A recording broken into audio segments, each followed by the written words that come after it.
Tout semble calme et pourtant un drame se joue au château, un procès en sorcellerie.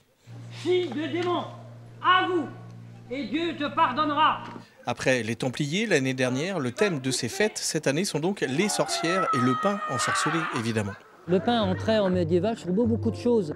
Les formules magiques tout à l'heure pour guérir d'une morsure d'un animal, d'un chien enragé, c'était ce qu'on faisait en médiéval, au Moyen-Âge. Donc on prenait un morceau de pain, on mettait les formules et on les récitait.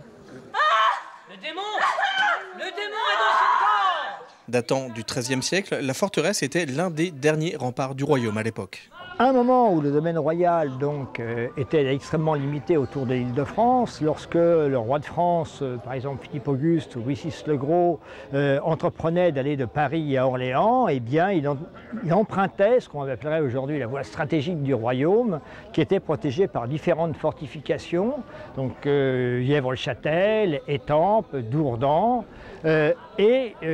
ces fortifications protégeaient cette voie qui permettait au roi d'aller notamment sur le Val-de-Loire. Bienvenue dans l'entrée de la sorcière.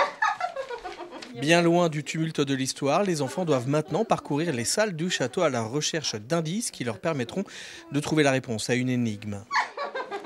J'ai bien aimé parce qu'il fallait bien chercher et si on plongeait juste dans un pot et qu'on l'a trouvé, c'était pas amusant pour des activités. Et les sorcières, elles sont méchantes ? Non, sympa. Demain, damoiselles, sorcières et chevaliers vous attendent pour les derniers spectacles de ces journées médiévales.